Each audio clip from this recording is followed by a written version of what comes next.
parcial. Teórico, práctico todavía falta. Práctico, ustedes el martes que me toca hacer caso clínico. Después del caso clínico me toca exposición y después examen parcial práctico. Eso es al ritmo que nosotros avanzamos en práctica. Pero los exámenes teóricos son fechas fijadas y eso no se mueve. ¿No? Por lo tanto, la siguiente semana está programada su segundo parcial teórico. Los temas que van a ingresar, acuérdense que quedó pendiente la segunda parte del hemograma, hemostasia, ¿qué más? Anemia, primera parte, anemia, segunda parte, y el tema de hoy, unidad transfusional. Esos son los temas que ingresan a su segundo parcial. Su segundo parcial va a ser de la misma manera que hemos venido avanzando hasta ahora. Selección múltiple, verdadero y falso, correcto, incorrecto, etc. Ya saben cómo tomo el examen. ¿Listo? Siempre les pongo 1 o 2 excepto max. Listo. Ahora vamos a avanzar un tema que tiene que ver todo con transfusión de sangre. Pero antes de empezar este tema, quiero que quede claro dos cosas. Una cosa es banco de sangre y otra cosa es servicio de transfusión. Banco de sangre es el lugar donde se preparan los hemocomponentes que yo utilizo para transfundir. Eso es banco de sangre.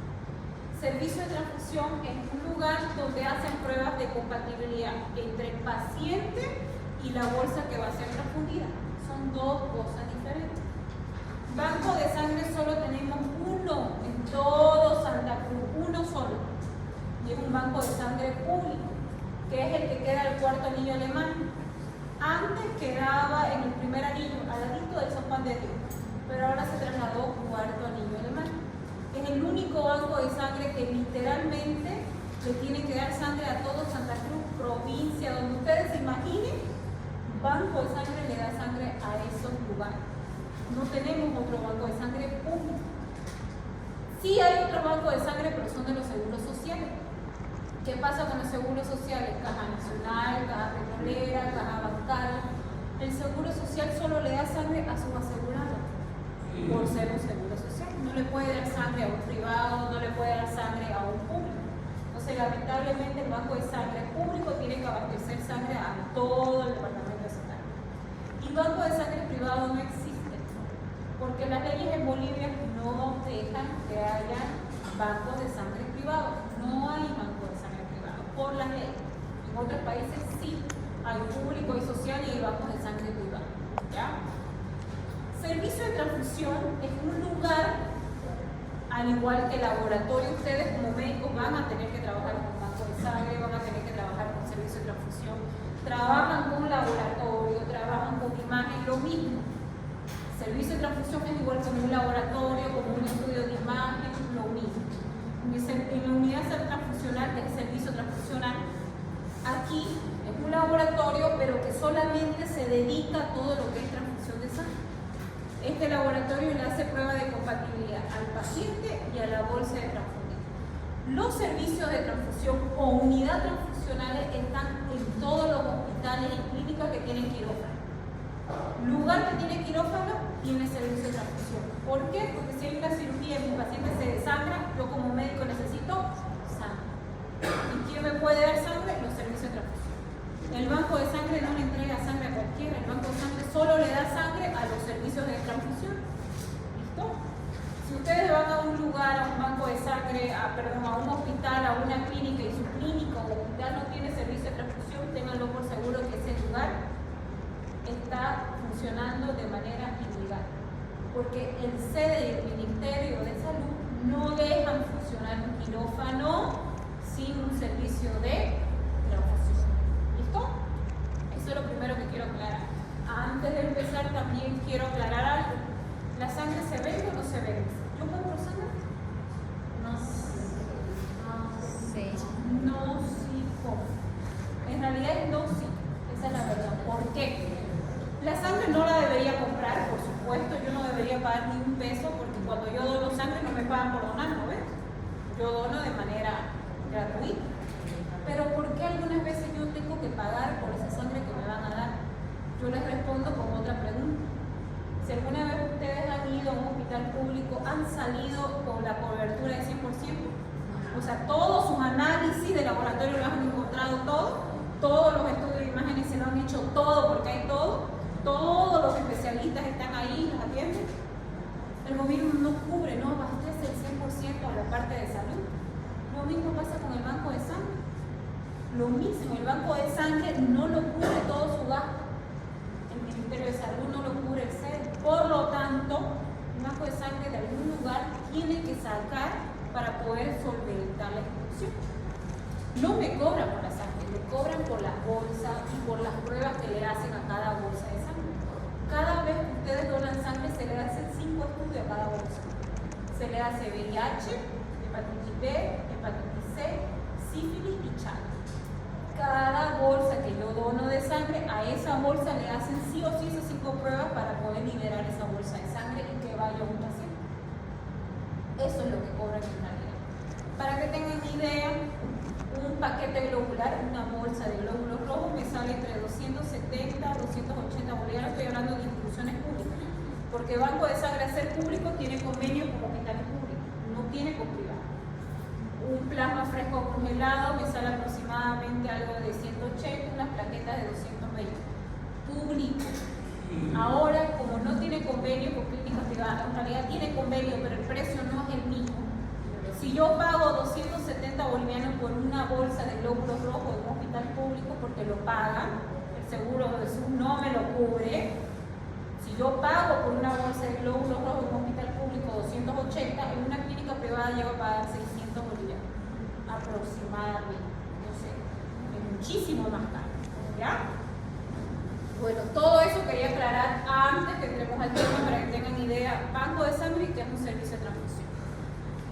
Ahora, para comenzar a hablar de un servicio de transfusión, yo necesito que quede también claro este tema de bioética. Para que yo pueda tener sangre y pueda transfundirle sangre a mi paciente, necesito donante, porque es la única forma que yo tenga sangre. Por lo tanto, existen 3 tipos de donantes, acá y en cualquier parte del mundo. El mejor donante o el donante ideal, que debería ser la mayoría de todos, es el donante llamado altruista. Tiene otro nombre, también se lo conoce como donante voluntario. Es aquel donante que va y dona sangre porque quiere donar, no porque tiene que reponer sangre de un amigo, no es que porque la sangre es para algún familiar, simplemente va y dona sangre porque quiere donar de manera voluntaria. El otro tipo de donante es el donante familiar o de reposición. Es aquel donante de sangre que va y dona sangre. ¿Por qué? Porque un amigo, porque un familiar, porque un conocido está necesitando esa sangre. Y el tercer donante, que no debería existir, pero existe hasta el día de hoy, es el donante comercial. Es el donante que le paga por ir a donar. Y seguro ustedes se toparon con muchos donantes comerciales. En la pandemia, para el plasma, ¿se acuerdan? Todo el mundo pagaba para que alguien vaya y pueda donar su plasma y ese plasma vaya para un familiar. Ese es el donante comercial, que no debería existir. ¿No? ¿Qué otra cosa tengo que saber yo cuando hablo de bioética en la medicina transfusional? Que existen los testigos de Jehová. Los testigos de Jehová son personas que no dejan que le transfundan sangre. Y ellos están respaldados bajo ley. Yo como médico no le puedo transfundir sangre, porque puedo perder mi función como médico, me quitan y me inhabilitan mi matrícula profesional, porque ellos tienen bajo ley su respaldo. Ahora, ¿cómo yo sé que es testigo de Jehová, doctora? La mayoría de ellos portan su carnet de testigo de Jehová. Por ejemplo, llega un paciente de emergencia, lo primero que va a hacer el personal de salud es tratar de buscar una identificación de cuál es su nombre, quién es la persona, y cuando buscan la identificación encuentran el carnet de testigo de Jehová. Pero doctor, y si no tiene su identificación, yo siempre me tengo que aproximar, si quiero transfundir, estamos hablando de transfundir, me tengo que acercar a un familiar o conocido. Esa persona llegó con alguien, si llegó con alguien me tengo que acercar y tengo que explicarle que va a recibir una transfusión. Si esa persona me dice que es testigo de Jehová, no puedo transfundir. Por más que me lo diga verbal, ya me lo dijo. Si yo le transfundo, el paciente se despierta, me denuncia y estoy a toda la de perder mi matrícula profesional, porque bajo ley ellos tienen que estar. Ustedes como médicos lo tienen que saber, no puedo transfundir. Pero doctora, ¿y si no tiene su carnet de testigo de Jehová. No vino con nadie. El paciente está inconsciente y yo transfundo, también tengo ese riesgo. No, porque ustedes no sabían. No había cómo ustedes sepan que es testigo de Jehová. ¿Cómo van a saber? Por eso en cada institución existe la parte médico-legal, donde ellos verifican y respaldan todo bajo historia clínica. Entonces, en historia clínica ustedes tienen que poner el paciente llega sin familiar, sin conocido y todo.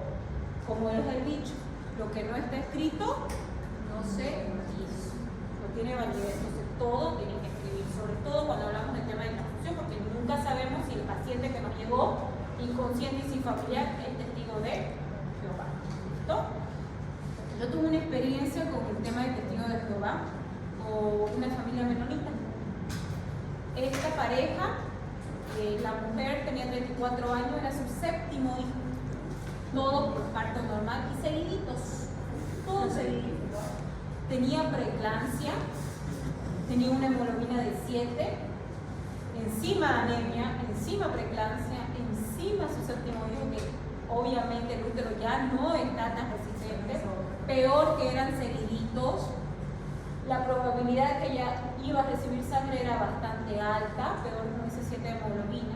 Entonces se le explica la necesidad de una transfusión de sangre.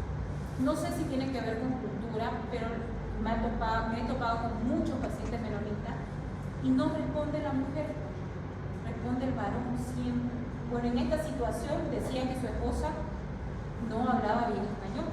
Entonces le creímos, entonces respondía a él y ella indicó que él iba a firmar el consentimiento informado. Le explicábamos a ella, pero él no respondía. Era testigo de Jehová. Por lo tanto, no aceptaron la transfusión de sangre. Era un hospital público, se le dio una receta para que vaya y compre algunas cosas que necesitaba su esposa. En lo que su esposo salió para hacer la compra de lo que faltaba, la paciente vuelve a pedir, primero lo llaman interno, el interno al presidente y el presidente lo lleva de nuevo al médico que iba a entrar a cirugía. Resulta que sí hablaba español y que ella pidió que le vuelvan a hacer otra vez esa hoja y que ella iba a firmar que ella aceptaba la transfusión si corría riesgo su vida. Entonces, ¿por qué les hablo de esto? Porque el consentimiento informado es un documento médico legal que va en mi historia clínica y es autónomo. ¿A qué me refiero con autónomo? Yo decido, la propia paciente, o sea, no decide mi esposo, no deciden mis hijos, no decide mi padre, no decide nadie. Yo, que soy mayor de edad, decido si quiero o no me quiero transfundir. ¿Listo? Cada vez que ustedes como médico pidan una transfusión sanguínea, necesitan rellenar 2 hojas. La primera hoja que se llena es la solicitud de transfusión, donde ustedes ahí van a poner qué quieren transfundir. Glóbulos rojos, plaquetas, plasma, qué quieren transfundir.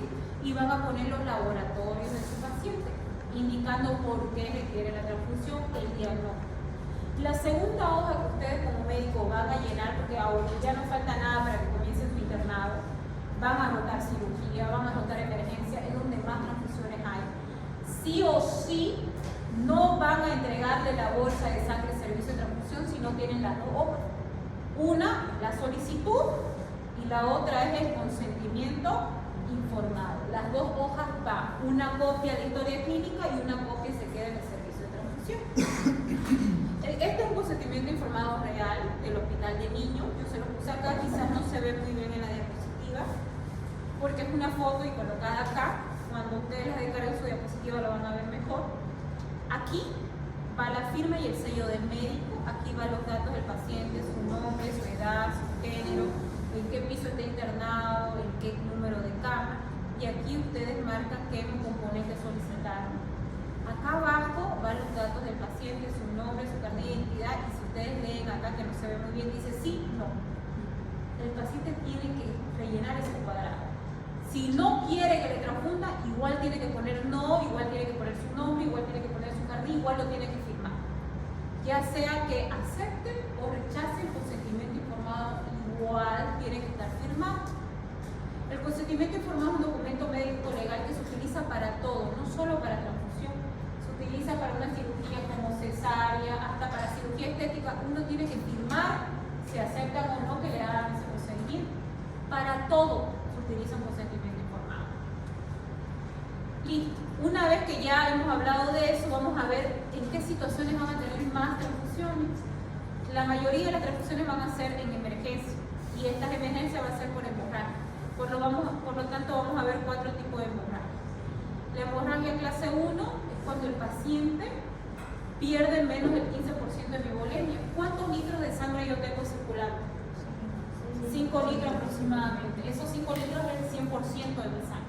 Cuando yo pierdo menos del 15% de esa sangre que está circulando en mi cuerpo, estoy frente a una hemorragia clase 1. Mi cuerpo en 24 horas lo repone. No necesita hacer nada. En 24 horas va a reponer esta pérdida menor al 15%. A lo mucho que voy a necesitar, si quiero, es colocarme algún suero, que son una sustancia cristalógena. Nada más. ¿Por qué un suero? ¿Cómo está compuesta la sangre?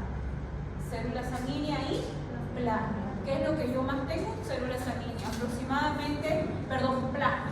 De célula sanguínea tengo un 40-45%. Y de plasma tengo un 55 y 60%. ¿Qué más tengo? Plasma. De ese plasma, 90% es agua.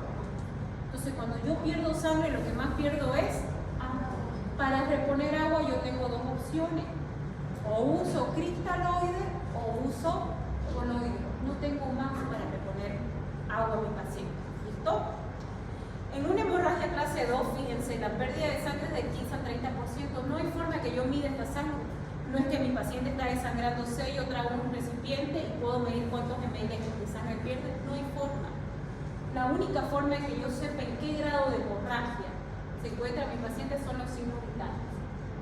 Los signos vitales son la alarma de mi cuerpo, no solamente en una hemorragia. Frente a cualquier cosa, mi cuerpo me avisa. Y los signos vitales es lo primero que se descontrola. Cuando mi paciente está ingresando a una hemorragia clase 2 con una pérdida de sangre de 15 a 30%, mis signos vitales se comienzan a elevar. Frecuencia respiratoria sube, frecuencia cardíaca sube, presión arterial sube. Ya me da una señal que mi cuerpo está tratando de combatir esa pérdida de sangre. Pero hasta una hemorragia clase 2 mi cuerpo puede sostener. Lo único que necesito es sustancias cristaloides para reponer la volemia que pierdo, pero mi cuerpo puede todavía controlar una hemorragia clase 1 y clase 2. Cuando mi paciente entra a una hemorragia clase 3, aquí ya mi cuerpo no puede controlar. Los signos vitales se disparan y además de eso mi paciente comienza a estar confuso. Ustedes van a escuchar que el paciente le dice: ¿dónde estoy? ¿Quién es usted? ¿Por qué estoy acá? ¿Qué pasó? Se comienza a desorientar en tiempo, lugar y espacio. Además que los signos vitales comienzan a acelerarse muchísimo más.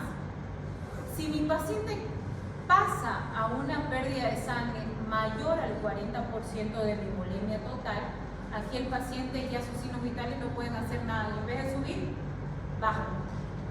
Se pone hipotenso, puede llegar a entrar a un shock hemorrágico, puede llegar a un paro cardíaco y mi paciente ya está inconsciente en una hemorragia clase 4.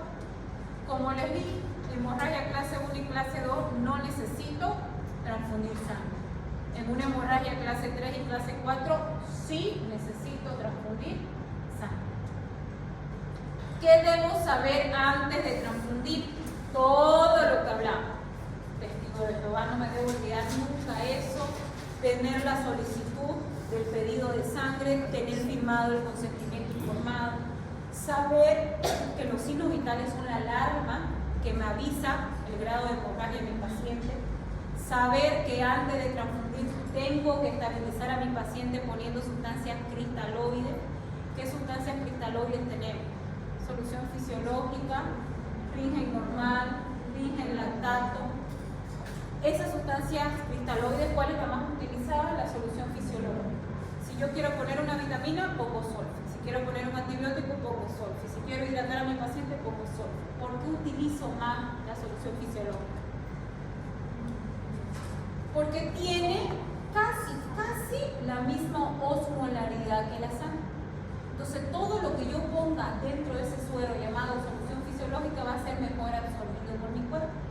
La solución fisiológica tiene una molaridad de 280 a 310 más o menos, y mi sangre tiene una molaridad de 290 a 300. Por lo tanto es similar casi. Es mejor absorbido todos los componentes que van dentro de esa solución fisiológica.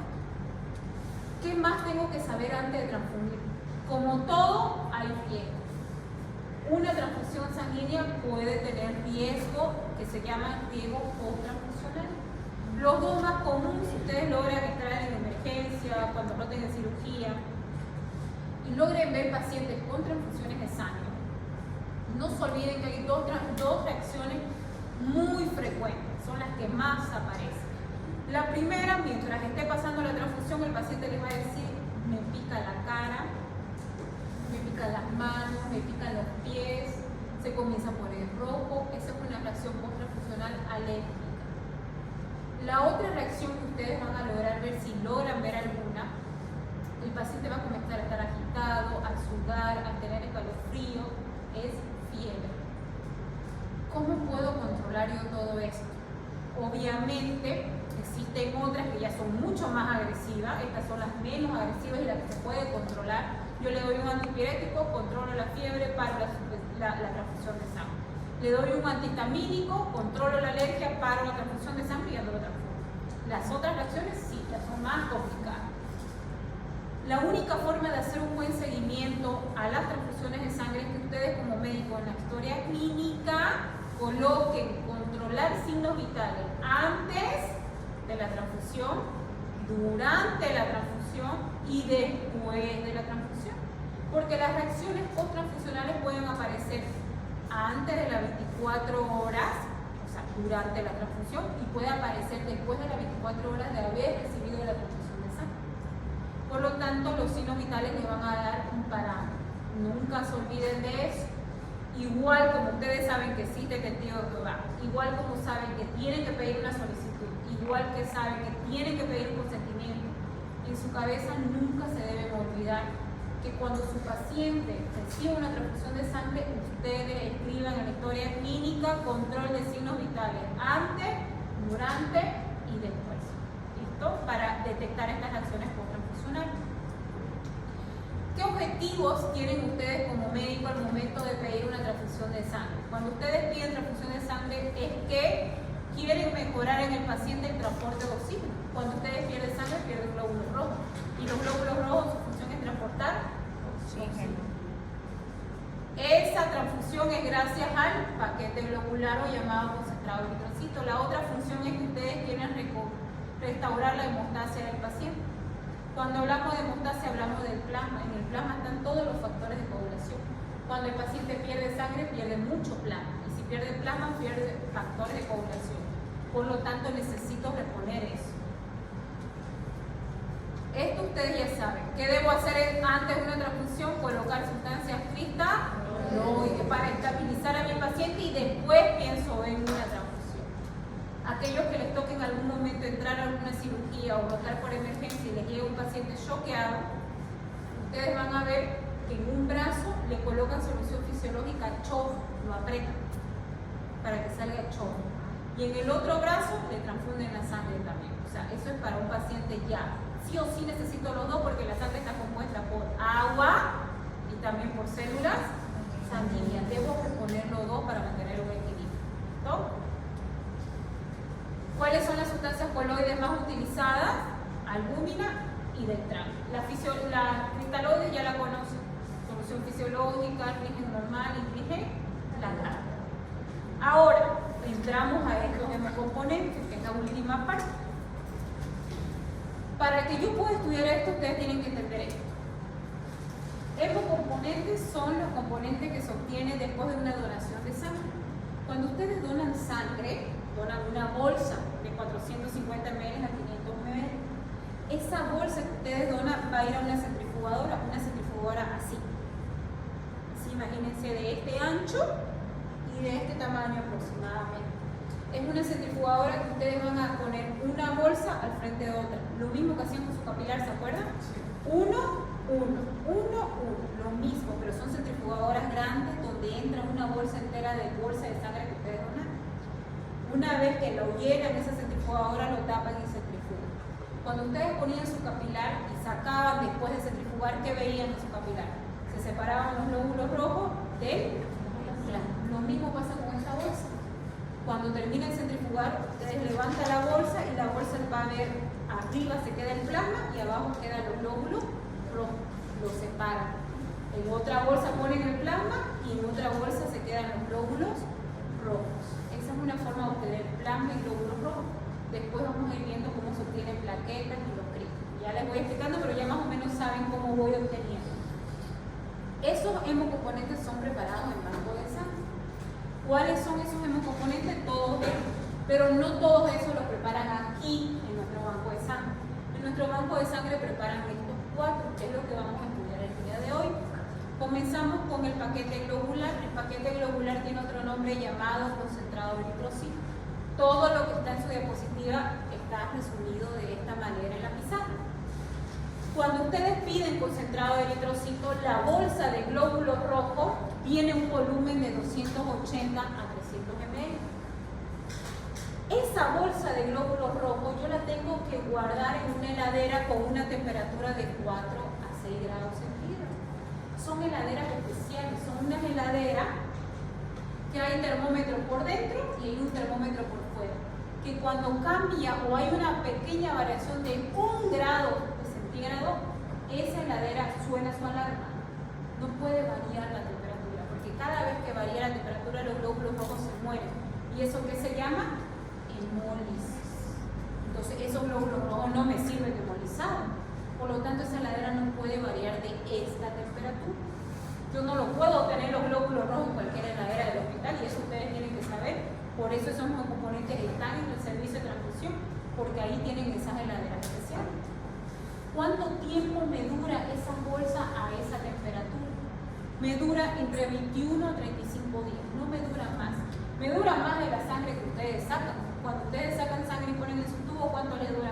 1 semana, 2 semanas y después está toda roja, ¿no? Es todo embolizado. Esto dura hasta 35 días porque dentro de la bolsa hay un anticoagulante más fuerte que el EDTA para conservar más tiempo a los glóbulos rojos.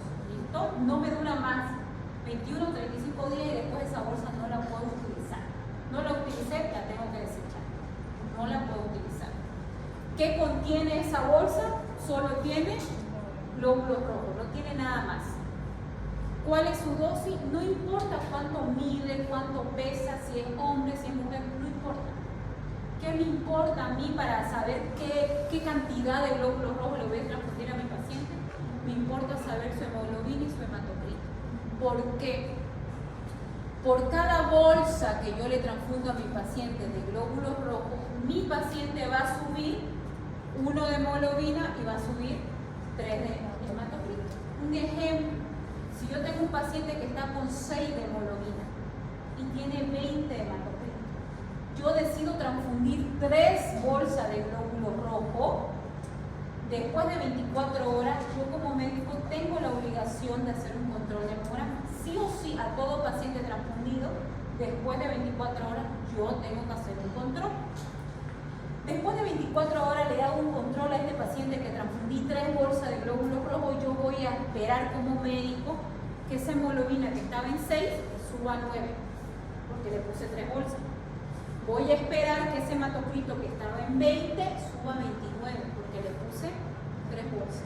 Entonces, yo voy a transfundir la necesidad que vea mi paciente, según su enfermedad de base, según para qué voy a transfundir, si tiene una anemia, si va a entrar a una cirugía, si es una emergencia, yo decido.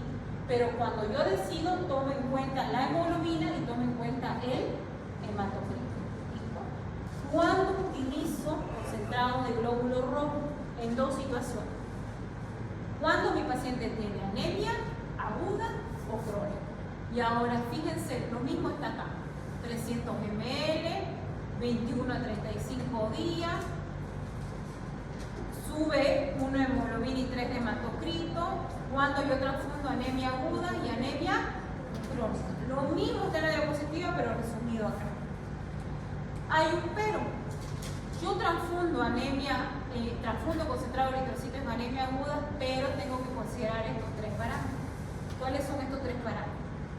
Si mi paciente tiene menos de 7 de hemoglobina y es un paciente sano, ya es un criterio de transfusión de sangre. Si mi paciente tiene 7,9, 8, pero es diabético, es mayor de 65 años, tiene una enfermedad vascular o un problema respiratorio, yo puedo transfundir sangre. Si mi paciente tiene 8, 8,5, 8,9 o 9 de hemoglobina, pero es un paciente cardíaco y no se siente bien con ese nivel de hemoglobina, puedo transfundir sangre. ¿Listo? Eso para anemia aguda. Para anemia crónica, como su nombre dice, el cuerpo ya se adaptó. Yo muchas veces les dije que van a tener pacientes con 4 de hemoglobina, 5 de hemoglobina y lo van a ver caminando normal, porque el cuerpo ya se adaptó. Cuando yo tengo un paciente con anemia crónica, me toman en cuenta estos parámetros. Si mi paciente tiene menos de 5, pues sí empiezo a transfundir. Estoy hablando para anemia crónica. Si tiene entre 5 y 9, voy viendo la clínica. Y si tiene más de 10, no. ¿Por qué? Les voy a dar un ejemplo bien claro que cuadra con esto. En mujeres, sobre todo las mujeres que tienen miomas. Las mujeres que tienen miomas tienen sangrado fuera del periodo menstrual. Eso se llama metrorragia. Y ese sangrado va a estar siempre. Yo meto sangre y va saliendo sangre. Ese sangrado va a estar siempre. Mientras yo no saque esos miomas del útero, ese sangrado no va a parar. Y si ese sangrado no para, mi paciente siempre va a tener anemia baja y siempre va a tener una anemia crónica. Esta paciente siempre va a tener 6, 7, 8, siempre, toda su vida. Y no voy a estar transfundiendo toda su vida, ¿no ves? Entonces, esa es una situación de una anemia crónica donde yo, ¿cuándo voy a transfundir? Realmente cuando baje menos de 5. ¿Listo? ¿Qué otras situaciones puedo transfundir glóbulos rojos que no tengan que ver con estas anemias agudas y crónicas? Vamos a transfundir glóbulos rojos en situaciones de cirugía, como por ejemplo preoperatorio, peroperatorio y posoperatorio. Les voy a dar ejemplos. ¿Cuándo van a transfundir que se presente una anemia preoperatoria? Esto va a ocurrir sobre todo en cirugías programadas.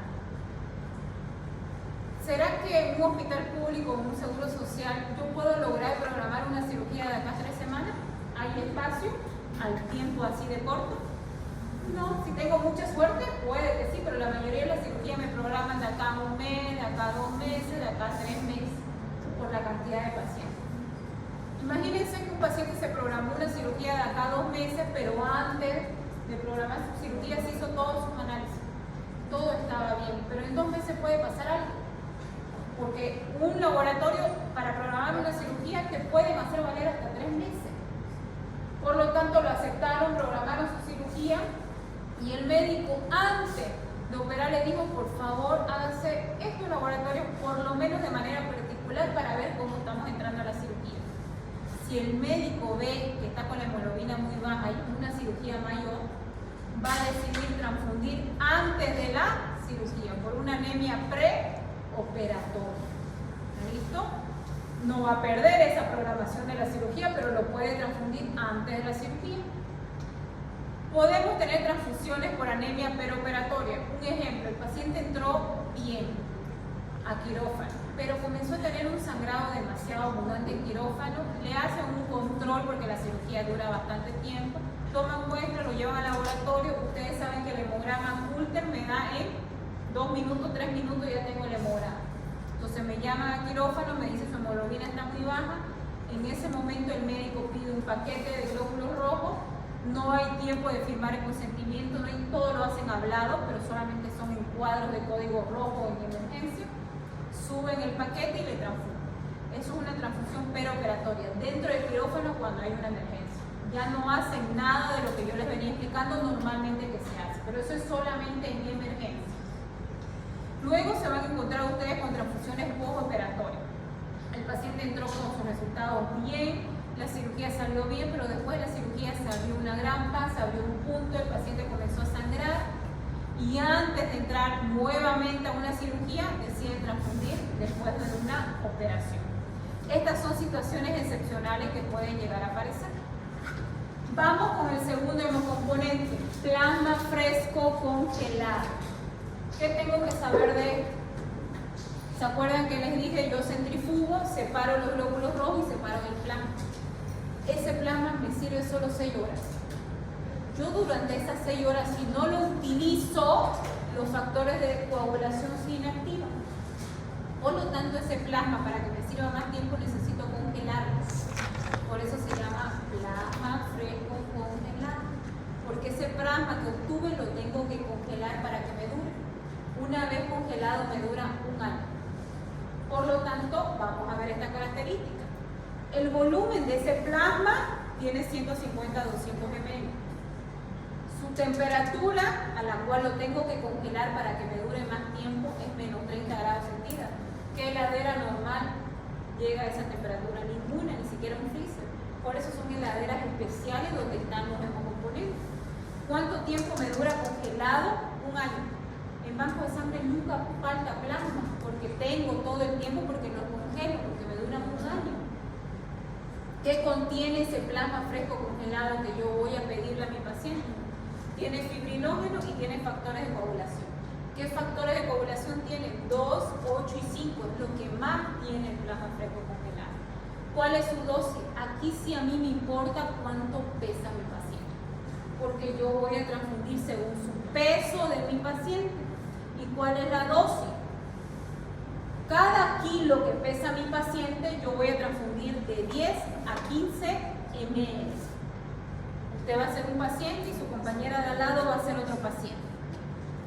Tu paciente va a pesar 70 kilos de usted. Y de usted, su paciente va a pesar 100 kilos. Ahora, yo quiero saber cuánto de plasma le van a pedir ustedes a estos pacientes. Para eso, ustedes tienen que mirar la dosis. La dosis dice, por cada kilo, 10 a 15 ml. Ahora, para el paciente que pesa 100 kilos, yo voy a utilizar 15 ml. Usted, que su paciente pesa menos, va a utilizar 10 ml. ¿Cuántos ml de plasma necesita? 70 ml. ¿70? Sí. Por cada kilo, 10 ml. 700. ¿Y usted? 1500. Ella necesita 1500 de plasma, él necesita 700. ¿Mi bolsa cuánto viene? De 150 a 200. Pongamos que la bolsa es de 200 ml. La mayoría de las bolsas vienen de 200. ¿Cuántas bolsas va a pedir usted y cuántas bolsas va a pedir usted?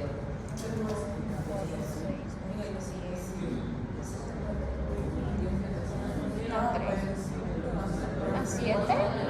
¿Cuántas? 4. Él va a pedir 4 bolsas de plasma para un paciente aproximadamente 70 kilos. ¿Y usted cuántas va a pedir? 8.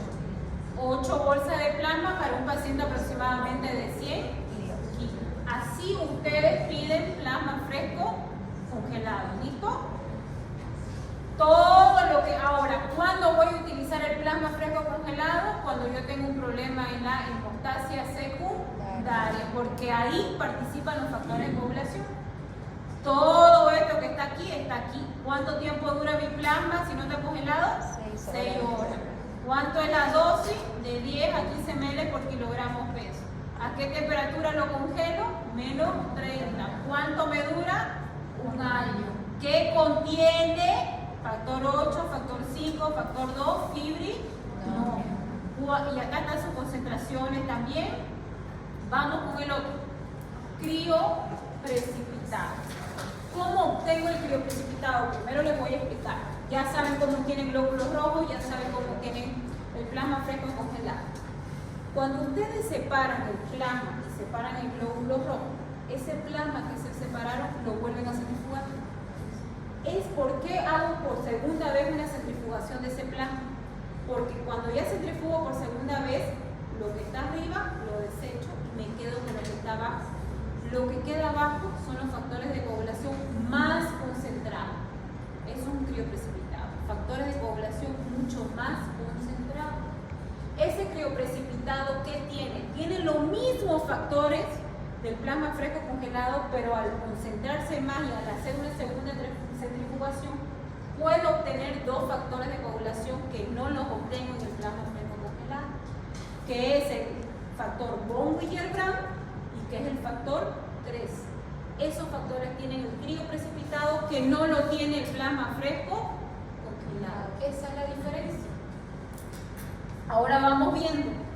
¿Cuánto es el volumen del crioprecipitado? Es 50 ml. Es poquito porque acuérdense que elimino el sobrenadante y me quedo con los factores de coagulación más concentrados. ¿A qué temperatura? Yo lo tengo que congelar porque acuérdense que los factores de coagulación se inactivan Lo tengo que congelar a menos 40, necesito más temperatura. Una vez congelado, ¿cuánto me dura? Un año.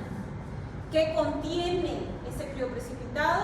Tiene fibrinógeno, tiene lo mismo que plasma, factor 2, factor 8, factor 5, pero tiene dos factores de coagulación más, que es el 13 y el factor von Willebrand. Eso es el plus que tiene el crioprecipitado. ¿Cuándo lo utilizo? Cuando hay una falla en hemostasia secundaria, pero específicamente, miren acá. Un año, menos 40 grados centígrados, acá está el factor 8, el factor 13 que les dije y el factor von Willebrand. Ellos tienen mayor 80% del crioprecipitado, yo obtengo de factor 8. En cambio, en un plasma fresco congelado obtengo un 40 o un 50, o sea, tengo mayor concentración de factor de coagulación. Lo utilizo cuando hay falla hemostasia secundaria, pero principalmente en estas dos enfermedades. Cuando el paciente tiene deficiencia de factor 13 y cuando el paciente tiene la enfermedad llamada von Willebrand. ¿Por qué? Porque el crioprecipitado tiene factor 13 y tiene el factor von Willebrand. ¿Listo? ¿Cuál es su dosis? Ahora, esta dosis es diferente. Fíjense, por cada 6 a 7 kilos utilizo una bolsa. Ustedes dos, saquen su celular. Usted va a utilizar, su paciente de usted 70 kilos, su compañera de al lado 100 kilos. Usted, como su paciente pesa menos, va a utilizar la dosis de cada 6 kilos una bolsa.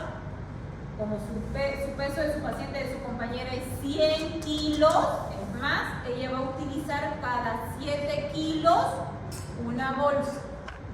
¿Cuántas bolsas de crioprecipitado necesitan?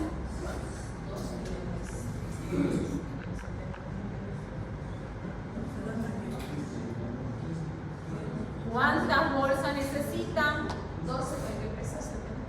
12 bolsas al que pesa 70 kilos, muy bien, imagínense, son hartas bolsas.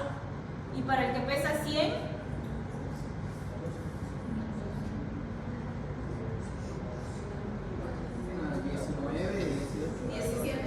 aproximadamente unas 16, 17 bolsas para el que pesa 100 kilos.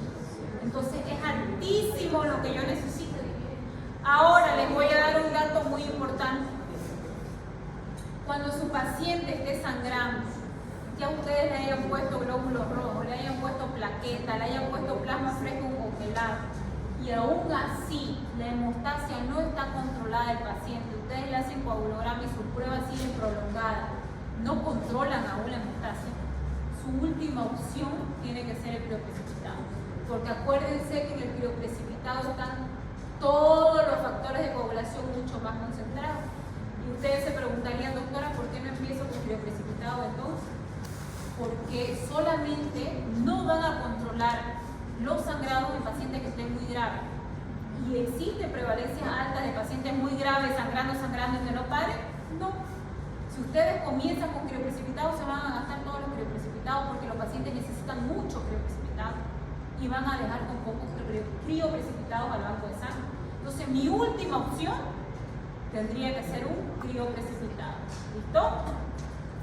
Ahora vamos al último componente, pero el más complicado de transfundir. Estas son las plaquetas. Las plaquetas tienen un volumen de 50 ml, poquito.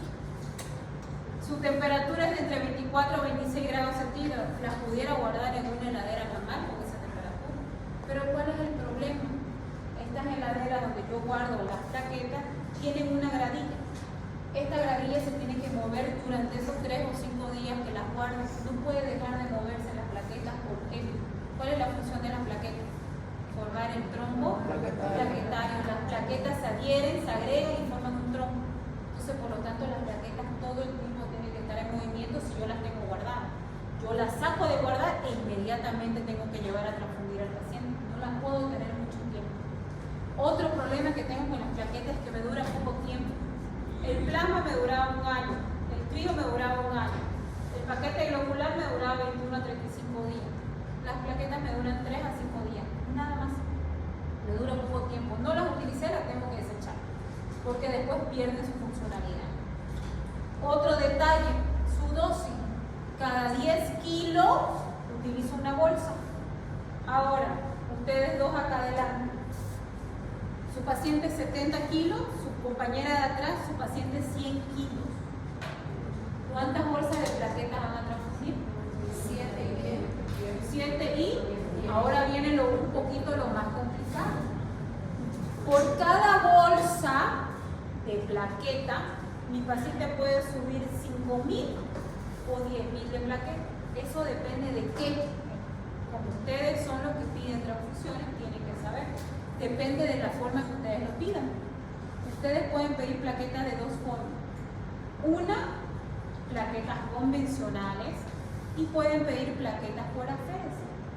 Como ejemplo, la plaqueta convencional es la plaqueta que le sacan sangre al donante, lo ponen en la centrifugadora, lo separan y lo obtienen. Eso es una plaqueta convencional. La plaqueta por aféresis es con un equipo que se llama aféresis. Nosotros lo tenemos acá en el Banco de Sangre de Santa Cruz. Es más, los invito a que para que conozcan el equipo y vean cómo el procedimiento, sean donantes voluntarios de plaquetas. Uno va, lo conecta a un equipo, es un equipo grande. El donante da el brazo sale la sangre por esta manguerita, ingresa al equipo. Previamente al equipo yo le digo qué quiero. En este caso yo quiero plaquetas. El equipo solamente me va a retener las plaquetas de mi sangre y me la va a colectar en una bolsita. El resto de mi sangre va a volver de nuevo a mi vena y solamente yo voy a perder plaquetas. Cuando yo dono sangre, dono plaquetas por este procedimiento llamado aféresis, las bolsas contienen hasta 10.000 de plaquetas, el doble de una donación normal. Ahora, ¿dónde está el problema? El problema es que el seguro no me cubre una aféresis. Y la aféresis me vale 3.000 bolivianos. ¿Por qué me vale 3.000 bolivianos? Porque este equipo que está aquí necesita un kit y ese kit es desechable para cada paciente. Entonces, compro el kit, lo coloco el kit y ese kit lo conecto a mi paciente. Pero si ustedes son donantes voluntarios de plaquetas por aféresis, por supuesto no le van a cobrar nada. Van a ver el equipo y van a ver cómo se dona por aféresis. Lo van a conocer el equipo. Lo tenemos en Santa Cruz. Un detalle para que sepan. Nosotros podemos donar plaquetas por aféresis todos los meses. Mi cuerpo le pone rápido a la plaqueta porque solamente estoy perdiendo plaquetas. Todos los meses puedo donar plaquetas por aféresis. Todos los meses. ¿Listo? Bueno, todo lo que les dije está aquí, miren. 50 ml de volumen, 20 a 24 grados, 3 a 5 días, una unidad por cada 10 kilos de peso. ¿Cuánto puedo subir de plaquetas? 5.000 a 10.000. ¿Alguna pregunta? Yo pregunto entonces, primero voy a llamar lista. Anagua. Arnés. Presente. Aceñas. Flacú. Calderón. Castro. Chemo. Chum. De la Barra. Rocha Mariel. Fernández. Fuentes.